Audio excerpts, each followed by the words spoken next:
Hallo und moin moin meine Damen und Herren, herzlich willkommen mal wieder bei Lass mal schnacken, und zwar nicht auf dem gelben Sofa, sondern auf den schwarzen Stühlen, weswegen und warum, da kommen wir gleich noch drauf zu sprechen. Wir sind heute mit einem Schiff der Lotsen hier zum Leuchtturm gefahren, war eine ganz tolle Fahrt, leider nicht so schönes Wetter, und das alles haben wir zu danken Herrn Borowski, den ich jetzt ganz herzlich begrüße. Herr Borowski, grüße Sie. Schönen guten Tag. Herzlich willkommen auf dem Leuchtturm. Ja, ich bedanke mich ganz herzlich, das ist sehr schön hier, das ist so eine unglaubliche Aussicht, ne? Ja, das hat man hier. Also man hat hier die ganze Kieler Bucht im Blick. Ja. Das ist das Schöne dabei. Herr Borowski, bevor wir zur Kieler Woche kommen, ganz kurz zu Ihnen. Erzählen Sie uns mal, was Sie für eine Tätigkeit haben. Ja, ich bin Ältermann der Lotsenbrüderschaft.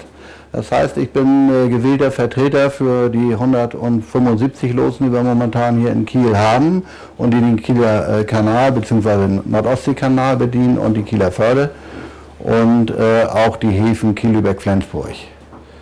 Das ist so unser Metier oder unser Revier, wo wir unterwegs sind. Und der Kieler Leuchtturm gehört natürlich auch zu einer von unseren 4 Stationen. Und Sie sitzen aber fest irgendwo im Büro, Sie sind nicht unterwegs? Also ich bin auch natürlich Lotse und ich bin ja nur in einem Wahlamt, das heißt also ich bin für 5 Jahre gewählt, aber während dieser Zeit bin ich überwiegend im Büro tätig, also ich organisiere, leite, manage die Lotsenbrüderschaft und wir haben auch noch 35 Angestellte, die dort arbeiten, also die Verwaltungsdienste machen bzw. Wachdienste und dafür bin ich dann zuständig. Großer Laden, ne? Ja, das ist ein großer Laden. Ja. Wenn man das vergleicht mit anderen, dann sind wir ein großes mittelständisches Unternehmen, wenn man so will. Aber die Lotsen sind natürlich alle Freiberufler, das heißt jeder ist eigentlich für sich ein Unternehmen, ein One-Man-Company, wenn man so will. Ach so. Ne? Und wo werden die bezahlt von Ihnen? Die werden bezahlt von der Schifffahrt.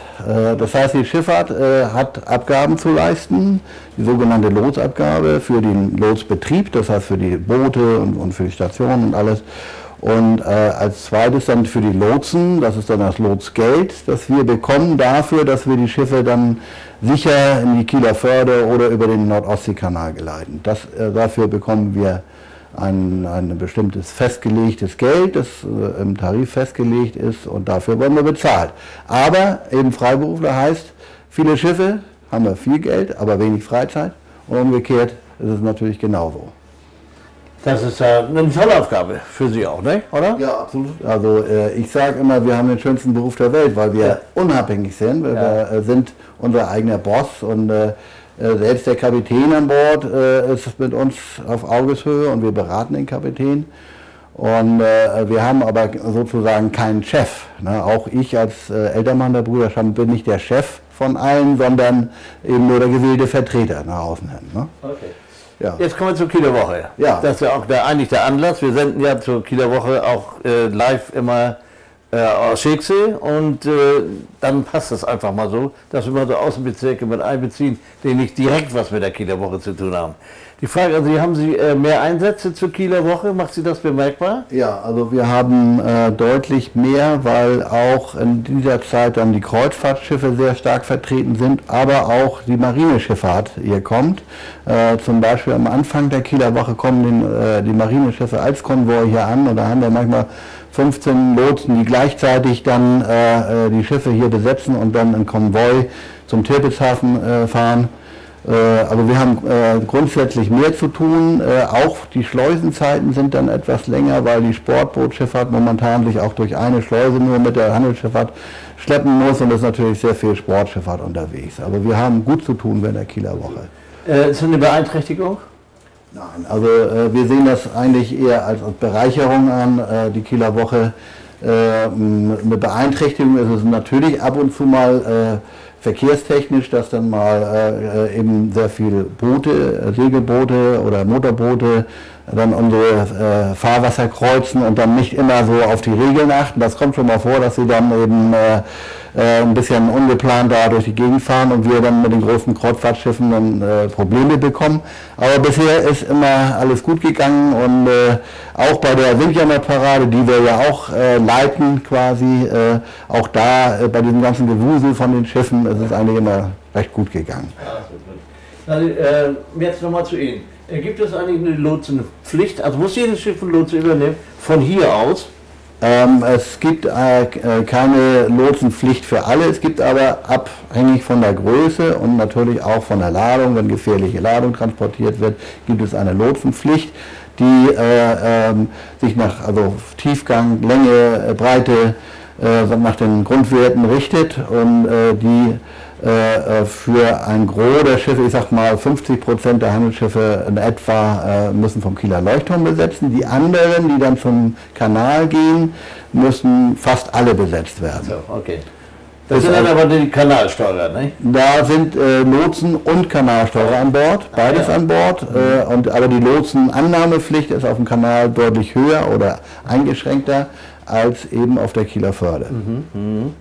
Wie oft wird hier gewechselt? Wie viele Personen sind hier immer ständig? Also eigentlich ist nur einer hier konstant und der wird auch regelmäßig abgelöst, das ist der wachhabende Lotse. Ja. Und je nach Bedarf werden dann hier Lotsen vorgehalten. Also wenn jetzt sich 5 Schiffe angemeldet haben, dann sind auch 5 Lotsen rechtzeitig hier draußen zum Turm. Da haben wir unsere Boote, die bringen sie dann rechtzeitig raus. Ja. Manchmal ist es auch umgekehrt, dann sind dann keine Schiffe hier, aber Lotsen werden von drinnen rausgebracht, das heißt, dann sind sie hier überzählig und müssen dann wieder mit Booten dann reingebracht werden. Also sind die Schiffe ständig hier oder sind die woanders? Nein, die Schiffe sind eigentlich regelmäßig 2 Boote, Lotsenboote hier zum Versetzen, nur dann, wenn mal Besatzungswechsel ist auf den Lotsenbooten oder die Schiffe mal zum Bunkern, also Treibstoffladen sind, dann ist auch nur mal ein Boot hier. Haben Sie den Wechsel hier, Personalwechsel so gemacht, dass es gleichzeitig mit Verpflegung ist? Oder? Ja, wir haben hier einen kleinen Hotelbetrieb, wenn man so will. Schön. Also hier eine Kombüse, wo auch was Deftiges gekocht wird und wo man eben zu jeder Tages- und Nachtzeit was bekommt. Natürlich wird zu den Mahlzeiten auch was Warmes gekocht, aber ansonsten kriegt man nachts auch mal eine Bulette oder irgendwas anderes. Ja. Und wir haben auch Schlafkammern hier, wo man dann, wenn man jetzt mal ein paar Stunden Aufenthalt hat, dann auch nachts eben ein Auge zumachen kann. Das ist sehr wichtig, damit man eben auch frisch und ausgeruht eben seinen Job immer antreten kann. Können Sie sagen, wie viele Einsätze Sie pro Jahr haben, so über Daumen? Also insgesamt haben wir für unseren gesamten Bereich etwa 40.000 Einsätze, da gehört aber dann auch der Lübecker Hafen mit dazu. Für den Nord-Ostsee-Kanal hatten wir im letzten Jahr etwa 30.000 Schiffe, die besetzt wurden und der Rest verteilt sich dann eben auf die Kieler Förde, zum Kieler Hafen und so weiter. Das ist eine ganze Menge, ne? Das ist eine ganze Menge. Also wir sind ja auch, ich meine, der Nord-Ostsee-Kanal ist immer noch die größte und meistbefahrenste Wasserstraße der Welt, die künstliche Wasserstraße. Und danach haben wir natürlich auch einen Haufen Verkehr und deswegen sind wir auch so viele Lotsen. Allein eben 175 auf dieser Seite und dann nochmal 150 auf der anderen Seite. Gibt es ja auch mal so Anforderungen, dass Sie sagen, gut, mit den Schiffen, die hier liegen, das langt nicht ganz, da werden mehr gebraucht. Und von wo werden die dann eingesetzt? Wie viele haben Sie überhaupt? Also wir haben insgesamt jetzt 9 Boote, die eingesetzt sind. Also sind 2 auf dem Kanal, 2 liegen in Lübeck, 2 haben wir hier und dann haben wir natürlich noch Reserveboote, die für den Fall, wenn ein Boot mal in die Werft gehen muss oder einen Ausfall hat, dass dann ein anderes Boot eingesetzt werden kann.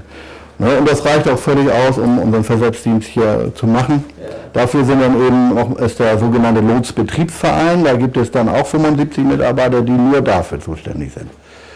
Also die dann das Bootspersonal stellen, die Bootsführer, die Matrosen, Schiffsmechaniker und eben auch die Köchin hier am Kieler Leuchtturm oder alle, die da eben mit beschäftigt sind, die Station auch aufrechtzuerhalten. Kommen wir jetzt mal zum Leuchtturm. Ist das sicher? Der Leuchtturm ist sehr sicher. Wir sind zwar nicht die Eigentümer von dem Bauwerk hier, das ist das Wasser- und Schifffahrtsamt Lübeck, aber das Wasser- und Schifffahrtsamt Lübeck hat untersucht vor ein paar Jahren, wie stabil der Turm noch ist und wurden Bohrungen dann auch im Fundament gemacht, am Sockel und festgestellt, also die nächsten 100 Jahre bleibt das Ding auf jeden Fall noch stehen. Okay. Und das würden wir auch sehr begrüßen, dass es so bleibt. Aber wird irgendwie ständig mal überprüft auf Sicherheit, ne? Ja, natürlich. Dafür ist dann die Behörde zuständig, die Wasser- und Schifffahrtsverwaltung überprüft die Sicherheit und ist auch mit dem Betrieb beschäftigt. Hier gibt es ja auch eine Stromverbindung und hier muss eine Wasserversorgung stattfinden. Da wird jetzt gerade in der Sache modernisiert. Hier wird eine Trinkwassergewinnungsanlage eingebaut auf dem Turm und der ist ja insofern auch autark und von Landversorgung unabhängig. Auch wenn der Strom mal ausfällt, also das Seekabel mal Probleme hat, dann gibt es hier Notstromaggregat und das springt dann an und hier geht alles immer 24 Stunden rund um die Uhr und auch 365 Tage im Jahr geht das hier immer weiter. Geht immer weiter, geht immer rund um die Uhr. Ja, genau, ja natürlich. Also wir können ja nicht sagen, wir haben jetzt keinen Strom mehr oder kein Wasser mehr und jetzt machen wir nichts mehr. Wir wollen ja dafür sorgen, dass die Schiffe eben sicher zu jeder Tages- und Nachtzeit hier die Kieler Förde befahren können und daher muss es alles laufen. Ne? Also, und das hat auch bisher noch nie einen Ausfall gegeben. Es gibt im Winter, wenn es Eis und Schnee gibt und auch mal Eisbildung auf der Kieler Förde, das ist lange her, das letzte Mal war glaube ich 1996, wo es richtig war, auch dann geht es hier weiter, dann sind wir mit großen Schleppern unterwegs, die dann das Eis brechen und trotzdem werden immer dann noch die Lotsen versetzt. Und dann können Sie auch die Fahrt bis zum Kanal schaffen, auch bei ganz starker Witterung? Ja, natürlich. Also auch da hat es bisher kaum Ausfälle gegeben oder mir ist keiner bekannt, wetterbedingt. Es kann dann mal sein, dass wir ein bisschen weiter reinfahren müssen, um Landschutz zu haben vor der See, dass wir dann etwas weiter drinnen versetzen, aber das ist dann nur mit Ausnahmegenehmigung. Aber der Versetzdienst ist eigentlich immer 100% gewährleistet. Da ist ja sehr erfreulich, ne? Ja, das ist erfreulich, auch für uns und das ist auch für uns wichtig. Wie gesagt, wir leben von der Schifffahrt und wenn wir den Service nicht bieten können, dann haben wir auch kein Einkommen. So einfach ist das. Ne? Und von daher haben wir ein hohes Interesse daran, dass das so läuft. Ne? Es gibt andere Häfen in der Welt, wo es dann heißt, you want a pilot, please wait, drop your anchor. Das gibt es bei uns eigentlich kaum. Es sei denn, es gibt mal Probleme mit dem Kanal, dass mal ein Schleusentor nicht fährt oder andere Dinge sind, dann ist der einzige Fall, wo ein Schiff mal warten muss, aber nie auf uns. Die Lotsen sind immer dabei. Ja. Gut, prima. Herr Borowski, erst nochmal ganz herzlichen Dank für die Einladung. Haben wir natürlich nicht erwartet, dass wir hier so schön rausfahren können auf den Leuchtturm und wir gucken uns den auch gleich noch so ein bisschen an. Ich bedanke mich dafür für Ihr Gespräch, dass Sie sich die Zeit genommen haben. Auch die lange Überfahrt hier rüber und gleich wieder zurück. Ich wünsche Ihnen alles Gute und auch Ihren ganzen Lotsen, dass es immer so weitergeht, dass das lange erhalten bleibt, hier dieses wunderbare Werk, was hier gemacht worden ist. Und Dankeschön auch nochmal, dass Sie dabei waren. Ich wünsche Ihnen alles Gute für die Zukunft, vor allem Gesundheit und machen Sie es weiterhin so gut wie bisher. Ja, vielen Dank. Ich bedanke mich auch, also es war ein nettes Gespräch und machen wir immer gern wieder. Herzlichen Dank. Und ich hoffe, es hat Ihnen Spaß gemacht. Wir haben eine ganze Menge erfahren, was ich alles gar nicht gewusst habe. Aber jetzt wissen Sie es und ich auch. Und dafür sage ich danke, dass Sie dabei waren. Also bis morgen dann. Tschüss.